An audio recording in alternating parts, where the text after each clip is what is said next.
I will now turn it over to Sean Gifford. Now, one thing, Sean, Natalie's married, Keisha's married, Mike's married. You're the last one, right? Oh, God, I gotta follow the two most well-spoken humans in the world. I'm just gonna kind of read this because I'm not as good as they are.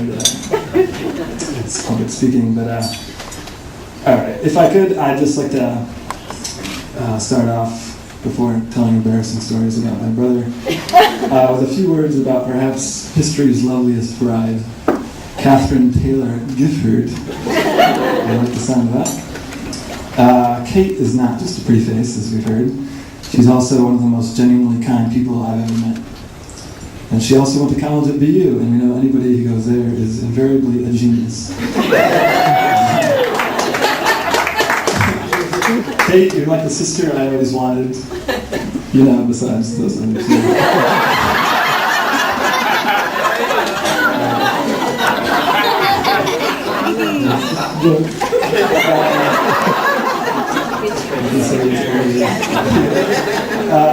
I think I speak for my whole family.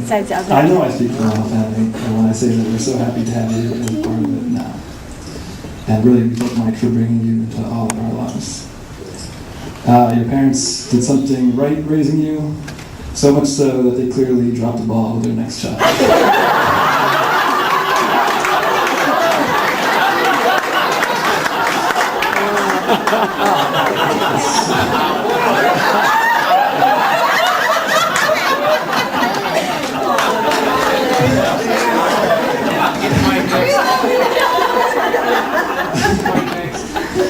John, you know. It's nice to see y'all in television. All right, let's just go to Mike now. Enough about me. My brother Mike is as dedicated a person as I've ever known in my entire life. Dedicated to his friendships and family, his work and country.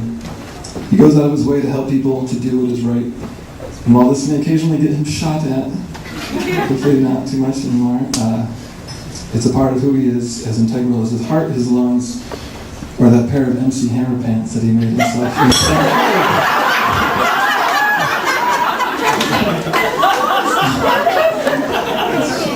You know those baggy two-tone jean type pants, those pants? He made himself a pair. My brother, the war veteran, the federal agents, for a short time, aka 1991, thought he was, for a better phrase, too legit to quit.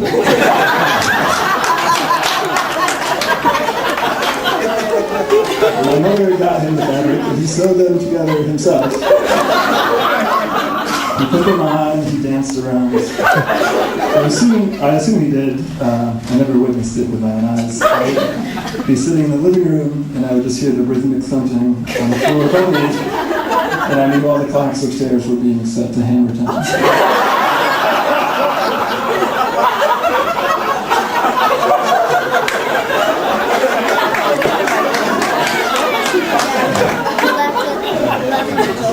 This embarrassed my brother.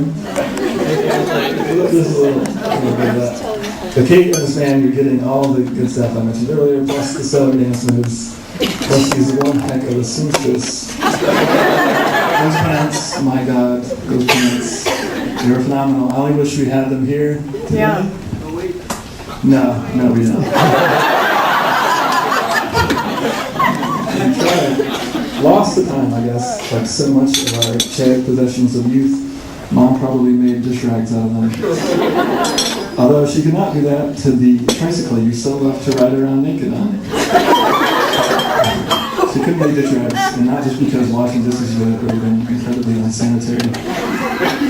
And unfortunately, all the photographic evidence seems to be destroyed if you're age 6. Wearing shoes and nothing else. But something tells me the FBI has a copy in your file. And Dick Cheney probably has 2.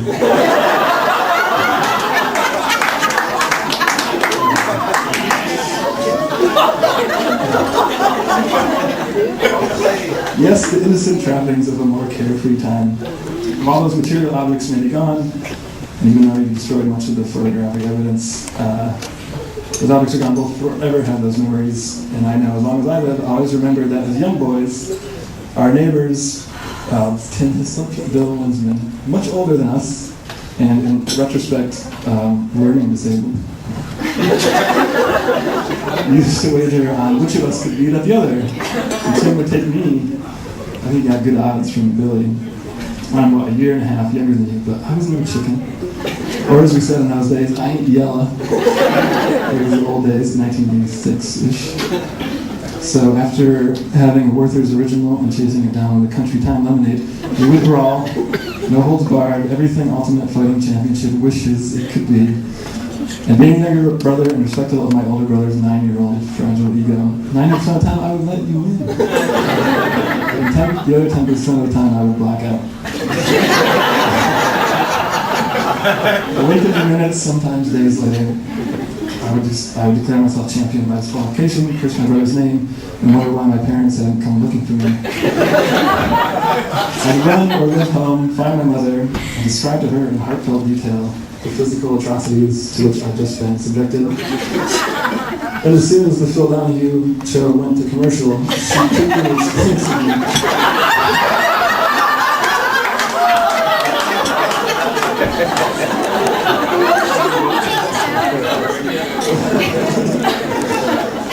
She explained to me that she, along with Billy Winsman, had also bet on Mike.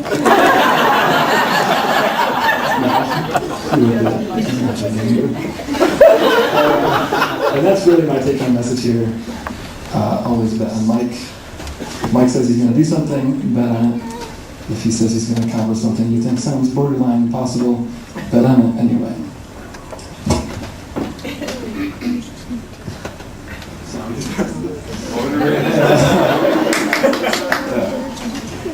And if there's something you think he can't accomplish, don't bet on him. He's a man of his word. He's a man of unparalleled honor.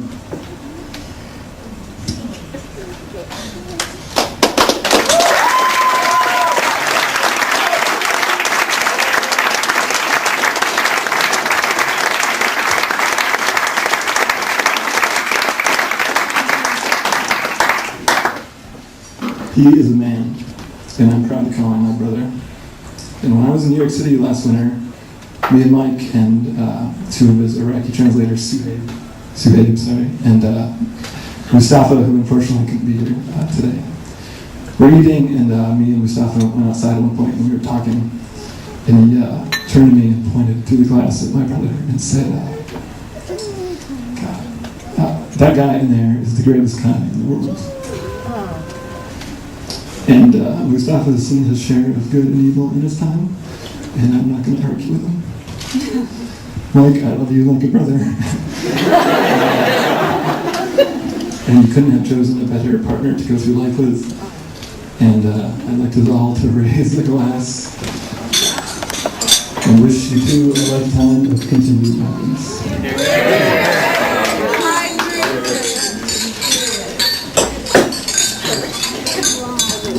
Thank you, Sean. And before we have some delicious food,